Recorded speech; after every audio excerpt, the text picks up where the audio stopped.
Good day and welcome to Big Bad Tech. I'm your instructor Jim Pytel. Today we'll learn to adjust acceleration and deceleration times and profiles on the Omron 3G3JX-AE004 motor drive.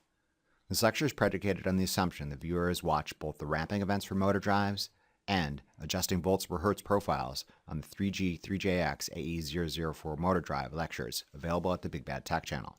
If you haven't watched these lectures yet or only dimly recall their contents, please take the time to do so now.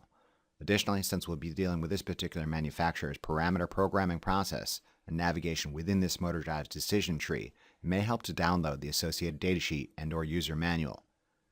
Before making use of the Omron 3G3JX-AE004 motor drive, let's ensure we're at the same start state by initializing the drive to a default state, clearing any errors, and programming the drive to recognize both the motor and the external speed potentiometer. We'll initialize the drive to a default state and clear any errors using the initialization and protection parameter B084. Then we'll program it to recognize a 200-watt motor with a nominal rotational speed of 1800 RPM using the motor settings parameters H003 and H004. Finally, we'll program the drive to recognize an external speed potentiometer input using extended function parameter A001. This start state establishes a 60 Hz base frequency, a 60 Hz maximum frequency, forward default rotation, a linear volts per hertz ratio, a 10-second linear acceleration time, and a 10-second linear deceleration time, among other properties. This motor drive is now ready for today's activities. In this application exercise, we'll learn to adjust acceleration and deceleration times and profiles and examine their influence. To keep our comparison on a level playing field, all iterations will use a linear volts per hertz profile. Only acceleration and deceleration time and profiles will change.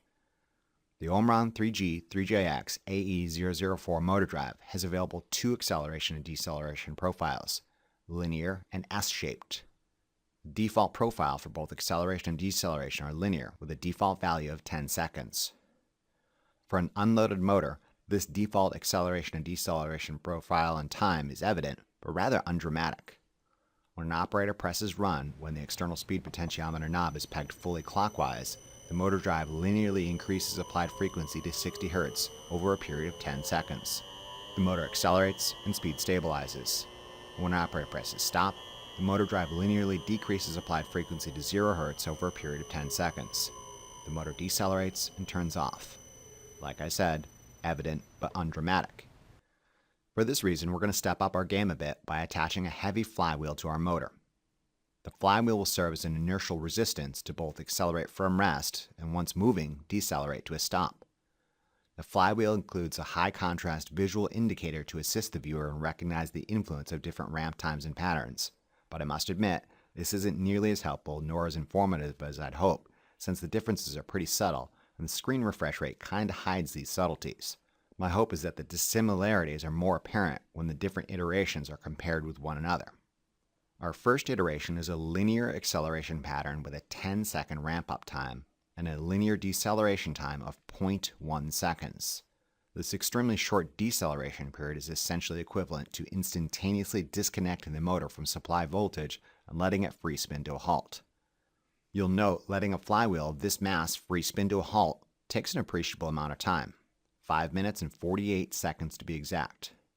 No, we will not wait the whole time for it to come to rest, but rather move through this experiment rather quickly, taking a look at only the influence of acceleration times and patterns.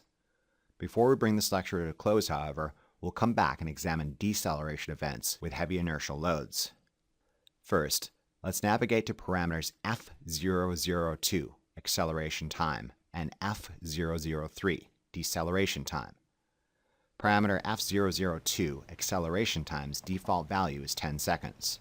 Let's leave it at 10 seconds. Navigate to parameter F003, deceleration time, and decrement it to the minimum setting of 0.1 seconds. Press enter to save the value.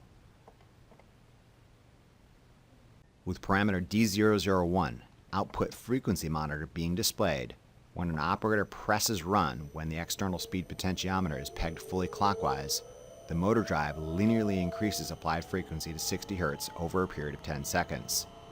The motor and flywheel accelerate and speed stabilizes. When an operator presses stop, the motor drive almost instantaneously drops excitation frequency to 0 Hz. The motor and flywheel free spin to a halt just under 6 minutes later.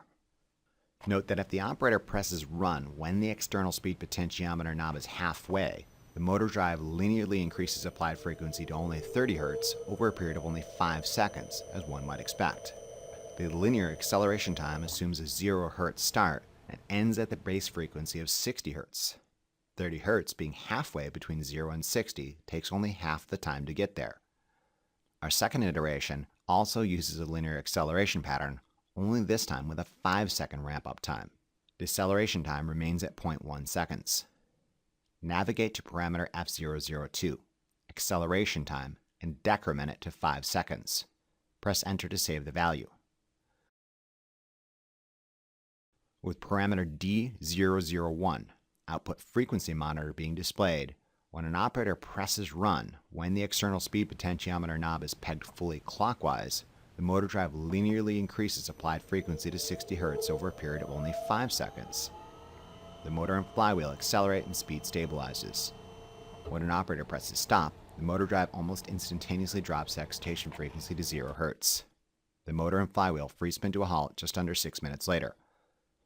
It may help to compare the two iterations to recognize the subtle differences between them.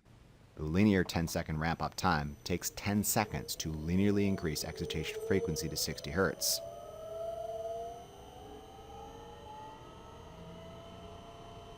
Whereas the linear 5-second ramp-up time takes only 5 seconds to linearly increase excitation frequency to 60 Hz.